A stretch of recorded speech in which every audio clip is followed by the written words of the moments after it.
રાણપુરના Paliyad road ગિરનારી આશ્રમ પાસે સર્જાયો અકસ્માત। આઈશર ટ્રક પલટી મારતા બાઇક ચાલક દબાયો। બાઇક ચાલક આરોગ્ય કર્મીનું ઘટના સ્થળે કમકમાટી ભર્યું મોત નીપજ્યું।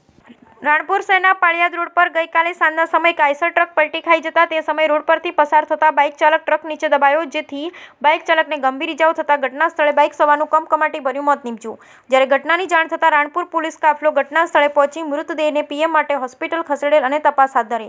રાણપુરના પાળિયાદ રોડ પર આવેલ ગિરનારી આશ્રમ પાસે આઈશર ટ્રક પસાર થયો હતો, જેના ચાલકે સ્ટીયરિંગ પરથી કાબુ ગુમાવતા ટ્રક પલટી ખાઈ ગયેલ। તે સમયે ત્યાંથી એક બાઇક ચાલક પસાર થતા ટ્રક બાઇક ચાલક પર પડતા બાઇક ચાલક ટ્રક નીચે દબાયો, જેથી બાઇક ચાલકને ગંભીર ઇજાઓ થતા ઘટના સ્થળ પર મૃત્યુ નીપજ્યું હતું। અકસ્માતને પગલે સ્થાનિક લોકો દોડી આવ્યા અને પોલીસને જાણ કરવામાં આવતા રાણપુર પોલીસ ઘટના સ્થળે પહોંચી મૃતદેહને પીએમ માટે હોસ્પિટલ ખસેડેલ। જ્યારે અકસ્માતને લઈ રાણપુર પોલીસ દ્વારા તપાસ કરાતા મૃતક યુવાન રાણપુર તાલુકાના અલમપુર ગામના ઘનશ્યામભાઈ ઝાલા હતા અને તેઓ રાણપુર આરોગ્ય વિભાગના કર્મચારી હોવાનું પોલીસ તપાસમાં બહાર આવ્યું હતું।